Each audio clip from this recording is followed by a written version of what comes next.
For this video, we are going to be doing a deep dive into Loner, another solo RPG.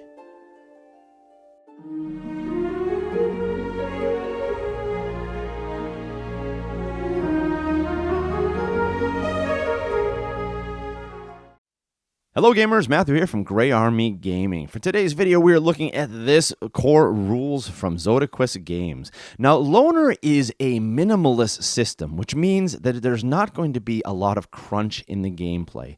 You're not going to be rolling a lot of special dice, D20s, D12s, and adding modifiers and changing things and doing a lot of math. This game is instead based around a qualitative model, which means you're going to be focusing a lot on tags, descriptors, and concepts that help you push along the narrative.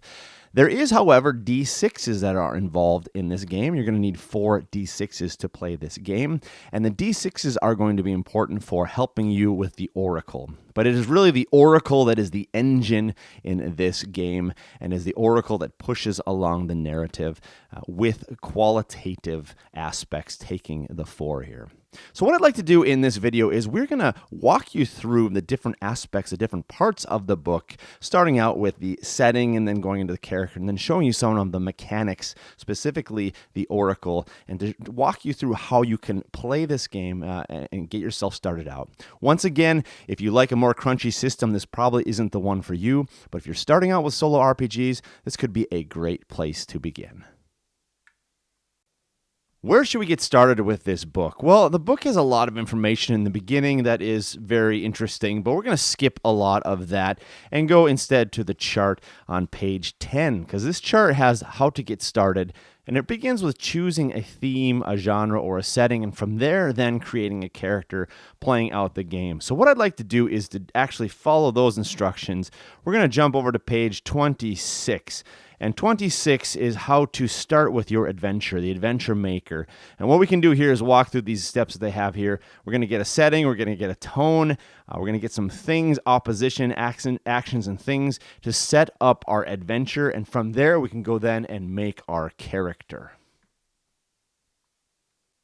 So first things first, on page 27, let's start out on table 2 on the settings. We're going to roll 2 d6. We have a dark die and a light die. So let's roll these off and see what we get. A 5 and a 1. So that will be a futuristic space colony will be the setting for our game. Okay, so we're going to have a sci-fi kind of game here, futuristic space colony. Let's go now and roll off for our tones. We'll go back to table number 1, and we'll get a 2 and a 4, and that will be technologically advanced and sleek. Now that goes really well with our setting roll. To finish off our setting now, let's go ahead and roll off on the things chart in order to get us a little bit more flavor to the setting. I'm going to use the chart on page 29 because it seems to fit quite well with the sci-fi direction we are heading. Let's roll our first one off. 2, 3 will be an epic siege. Oh, this is really interesting. And our next one will be 4, 6. So 4, 6. We have interdimensional portals. So we have an epic siege and interdimensional portals. All right, so things are really starting to come together. We're going to move on now from the setting to the premise for our solo role-playing game, and we're going to begin by rolling on the opposition chart on 32 to see who are the forces that are working against us. So once again, 2 d6s. Let's roll this off. We got a 6 and a 2. We have despotic rulers. So despotic rulers are against us in this game. To fill out this premise now, in addition to our opposition, we're going to roll one more time on the action chart and the things chart. So let's start on page 31 with our actions. One time on this, we got a 5, 5, which will be acquire. And let's run back to our things chart. And I'm actually going to go with the chart on, let's go with the chart on page 28. So we're going to acquire what? 6, 6. Legendary creatures. So acquire legendary creatures. So here's what we have so far. For our setting, we have a futuristic space colony with a tone of technologically advanced and sleek. Our things, we have an epic siege going on with interdimensional portals. Now for our premise, our opposition is despotic rulers who are trying to acquire legendary creatures. So let's take this setting and this premise and go ahead and develop a character now that we can begin to work with in this setting and with this premise. All right, let's go ahead and throw together our character now. Let's turn to page 6 because that's where we have a list of the characteristics you're going to need and when you are putting together your character. We'll begin here by assigning our character a name and then a concept. This will be a simple, concise description of your character. 2 skills, 1 frailty, that's kind of like a weakness. 2 pieces of gear, goal, motive, nemesis, and then our luck points. We'll begin with 6 luck points. If you go to the back of the book, they give you this nice little character sheet. This is all you're going to need. There's not a lot of space here, but you're not going to need a lot of space. Like we said, this is a minimalistic system, so you're going to just fill this in and then use these words, these tags, these concepts to help drive the narrative. So here's an example of a character that I brainstormed in just a couple of minutes based upon the setting and the premise of our story that we've developed so far. Our character's name is Stella Bronwyn, and she is a ridiculed psionic spiritualist. So she lives in this colony with people who have discredited the spiritual arts, but she is still holding on to that and practicing her spiritual arts.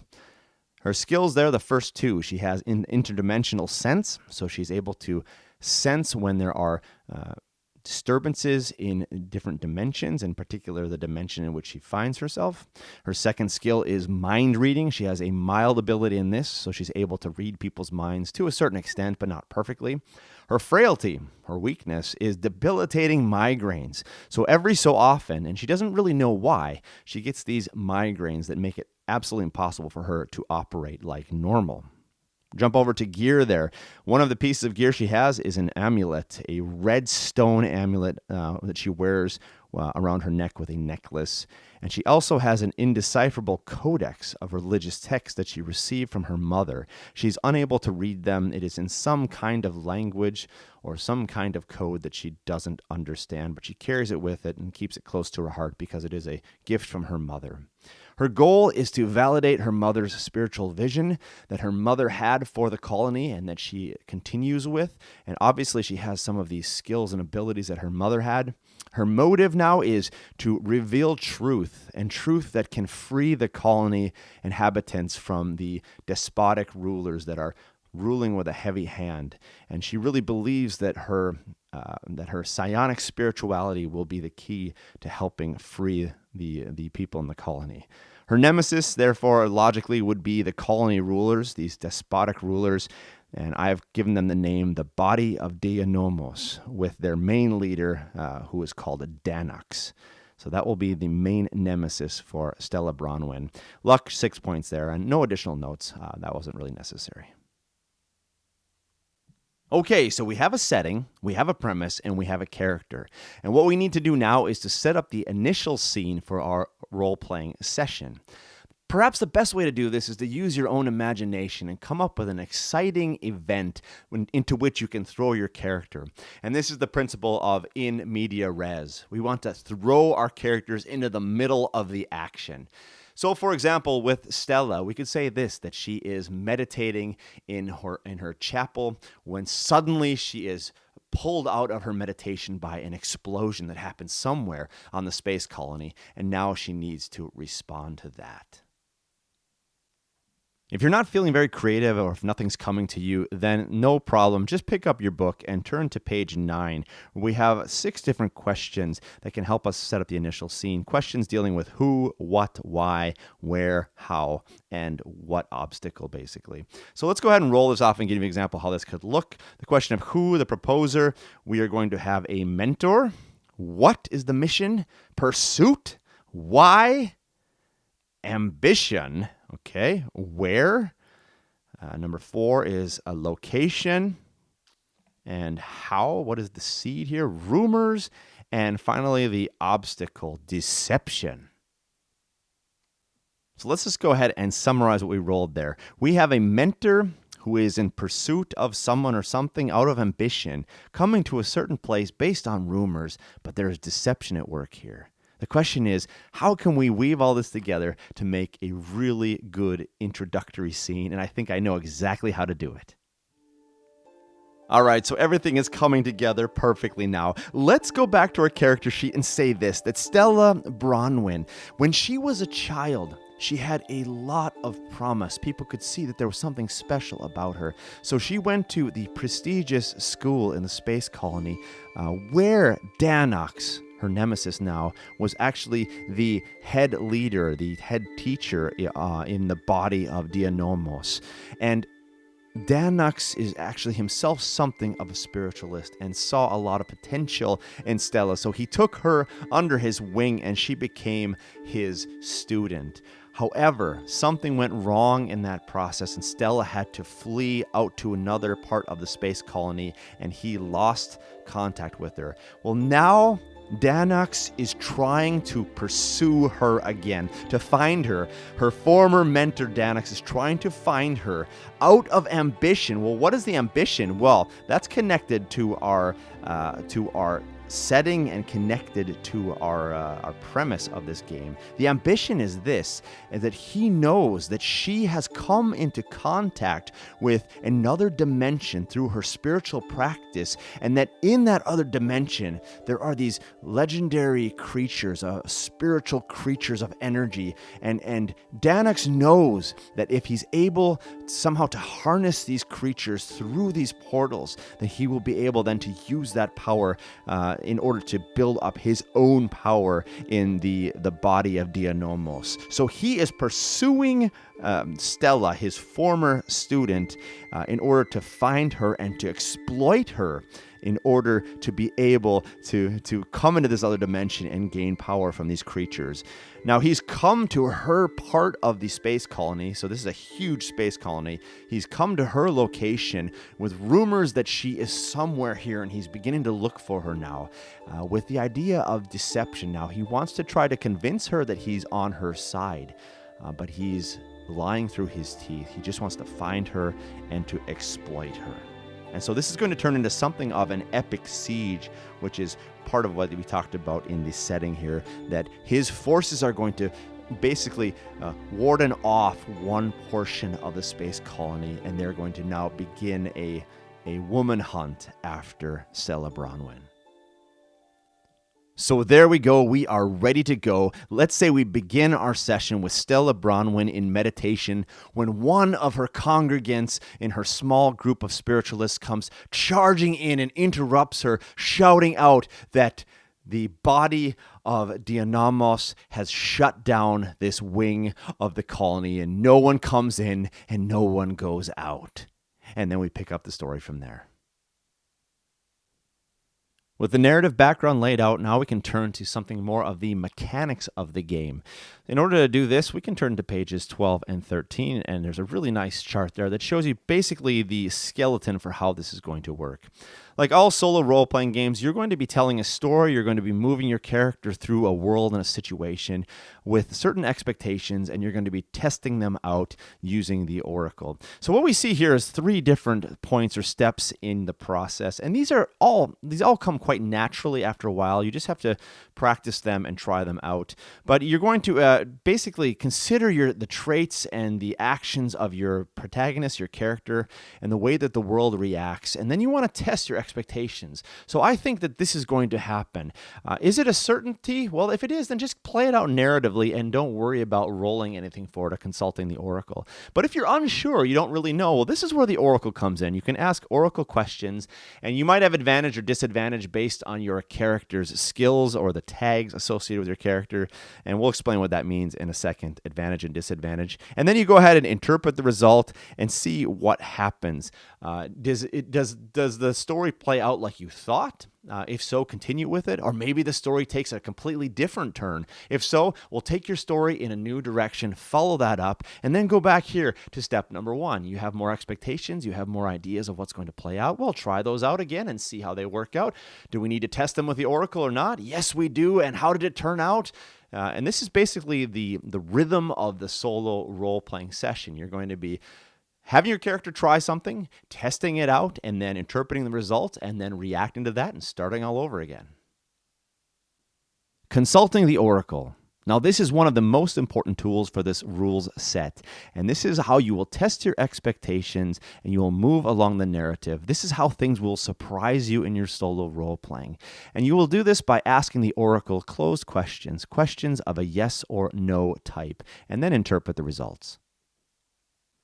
For the Oracle, you will need 2d6 in one color. Here we have the color green. These will be our chance dice. And 2d6 in another color, the golden yellow dice, and that will be our risk dice.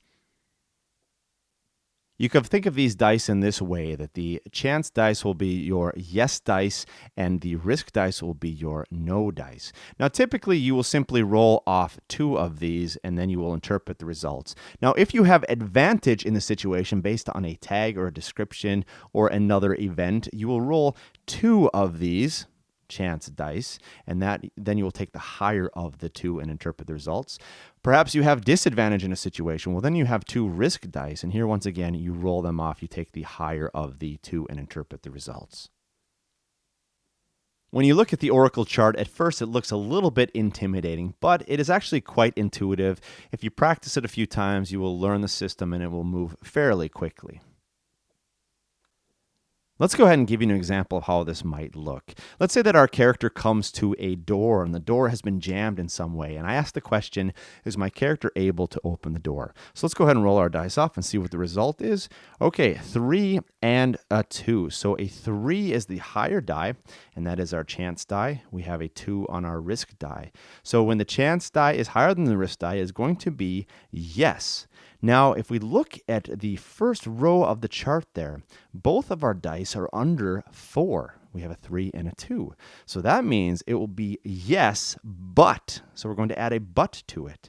So in this case, we can say, yes, our character is able to open the door, but in so doing, our character sprains her wrist as she pulls so hard.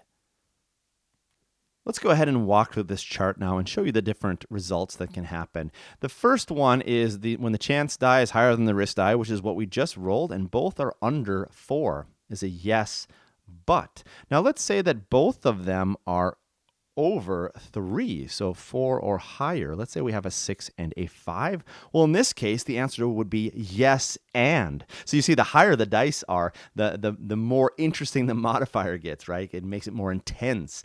Yes and. If they're mismatched, which means that one of the die is over 4 and the other one is under, let's say we have a 6 and a 2, that would be a simple yes. This counts as mismatched. So if we would flip it over to the other side, let's say we have a 3 and a 1. Well, then the answer would be no, and both of them are under 4, so no, but.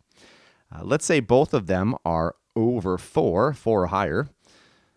Let's say we have a 5 and a 4. It would be no and, right? No and.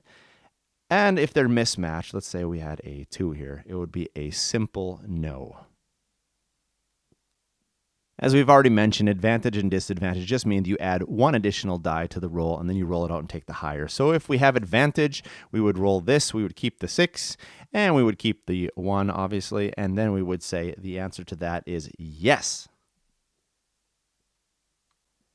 Yes and no answers are great. They give us a lot of information, but the modifiers are obviously a lot more fun because it gives you a lot more nuance. So the question of, are we able to open the door? Yes is interesting. The door opens. Okay, then we can move on to the next thing. But yes, but. Maybe we open the door, but we sprain our wrist like we had used in our other example. Or yes, and not only do we open the door, but in so doing, a set of other doors immediately open at the same time, opening up the entire hallway. Maybe no, but we're not able to open the door. But in so doing, we see a keypad in the opposite end of the room that would allow us perhaps to open the door and give us another possibility. Or no, and we're not able to open the door. And not only that, but in trying to open it, we jam it even more, locking ourselves in the room. So obviously, the modifiers give us a lot more nuance and a lot more to do with the information that we receive from the Oracle. But no and yes are also good answers. They help push along the narrative. So there's the basic idea for consulting the oracle. But we have one additional case, and that is when we roll doubles. In this case, we rolled a 3 and a 3. What happens in these cases? Well, this is an exciting addition to the oracle that I really, really like. When you roll doubles, whether it's 2 3s or it could be 2 6s or 2 2s, doesn't matter. Even if you're rolling advantage, for example, and I would have to throw out the lower of these two and keep the higher, I would still have 2 6s. Whatever your die result is, if it is doubles, then you will interpret the result as yes, but. So it will be a positive answer with some kind of drawback, and then you will add 1 to the twist counter. The way I represent the twist counter is by using these tokens from the game Othello that have white on one side and black on the other. The first time that we roll doubles, we will flip over one of these, showing that we have 1 point on our twist counter. We will interpret the results as yes, but, and continue on. The next time we roll it, we will flip over our second one, once again interpreting the results as yes, but. Nothing happens then. But here's the interesting thing. The third time we roll doubles, well, then a twist will occur in our game. In order to determine the twist for the story, we will consult the chart on page 17. Now we're going to roll 2d6. I will use my green die for the subject and my golden die for the action. So let's go ahead and roll this off and see what the result is. 1 is a third party, and action ends the scene. So now we need to go to our narrative and incorporate this twist. Of course, we're able to resolve our yes, but first when we ask our question to our oracle, but then immediately after that, a third party comes in and ends the scene. So in the case of our story about trying to break open a door, maybe we could say that a security force comes and blasts through a window and knocks our character down to the floor, ending the scene there. So it's an interesting way to introduce a narrative twist that takes the story in a different direction. After we've carried out the twist, our twist counter now starts over, and that's why I really like these tokens, because now I can just leave them all black, and the next twist that I get, I can just flip this over once again and continue on in this way until I hit my third one, and then I have to determine what the twist is. On page 15, there is a quite in-depth flowchart for consulting the oracle. I think most of this comes rather intuitively if you just practice it. Basically, you want to take an action. If the action is clear, just carry it out and keep the narrative going. If it's unclear, ask the oracle. And the question you need to ask yourself then is, do I have advantage, disadvantage, or is it just a straight-up roll? Then interpret the results. If it's clear, then go ahead and work it out, resolve the action, and continue the narrative. If it's not clear, well, maybe you want to ask a different question, ask the same question again, or perhaps even ask an open-ended question. We'll get to that in 1 second. And once you do that, you can also resolve the action and then continue the narrative in this way. Once again, this looks complicated, but the more you practice it, the more it flows, and it will become rather intuitive as you play your solo RPG sessions. Let's go ahead and take a look at the mechanics now for conflicts. Conflicts in this game should be construed broadly to mean more than just combat. It can be any sort of engagement where your character faces opposition. So, for example, it could be a physical fight. It could be a mental battle. It could be a debate or an argument. It could be a drinking game. It could be any one of these things. Anytime your character faces someone else or some other force and needs to determine who is the winner. Conflicts can be resolved in 3 different ways depending on your preferences, on the context, and how quickly you want the conflict to be resolved. So if you don't want a very crunchy game, you can just simply ask a single closed question to the oracle. The oracle's answer then will determine the outcome of the conflict. So for example, if I'm in a verbal debate, I can ask the question, do I win the argument? I roll on the oracle and I get an answer, interpret that, and move on. Another way to do this is to ask a series of closed questions within a conflict to resolve single actions. So maybe there is a brawl that breaks out in a pub. So I ask the question about what happens in this specific situation when I throw this punch. I consult the oracle and then I work that out to move on to the next action in that conflict. And by asking these series of questions, eventually I will come to the bigger answer of, have I won the conflict or not? And the final way to resolve conflicts is to use the rules of harm and luck. The harm and luck mechanic is something more like what you would be used to in a traditional role-playing game. In order to carry this out now, you need to look onto your character sheet here and any NPC's character sheet, or even if there's an item that has a character sheet like a vehicle. Everybody begins with 6 points of luck, which you see here with these boxes. Now, the idea here is that in the conflict, you will roll off and that you will lose luck points. Once you have lost your final luck point, then the conflict is resolved. If you have lost your luck points, then you lose the conflict. If your opponent or opponents have lost their luck points, then they lose the conflict. So let's take a look at this chart and give an example. Let's say that my character gets into a verbal debate in a pub, and the whole crowd is listening in now, and I need to win this debate in order to sway the crowd to my side. Now, my character, we'll say, is trained in the arts of rhetoric. So we will give advantage to my character when I roll off making my argument. This is why I didn't get involved in a fist fight, because I'm much better with words. So let's go ahead and roll this off and see the result, and then we will apply that much harm to the opposite character that I'm arguing with. Okay, so we take the 6, which is higher, 6 and a 1. That will be the answer, yes. So I get what I want. I make a good argument. I would cause 2 harm to my opponent. So my harm would then be removed from that person's luck. They would go from 6 luck down to 4. Now, the person might come back and make another argument with me, and we'll say that this person is actually kind of dumb, so we're going to have disadvantage on their roll. There we go, 5 and a 2. That is also going to be a no. So basically, that person will take 2 damage. Their argument is so bad that it hurts their own cause, so they would be dropped from 4 points down to 2. We continue to play this out in this way until eventually one of us loses our last luck point, at which point the opponent would then win the conflict. Determine the mood of the next scene. Eventually, the scene that you're playing out will come to a natural end. There will be natural closure to that scene. And if you want to, now you can continue on with the scene in the way that you think is most appropriate.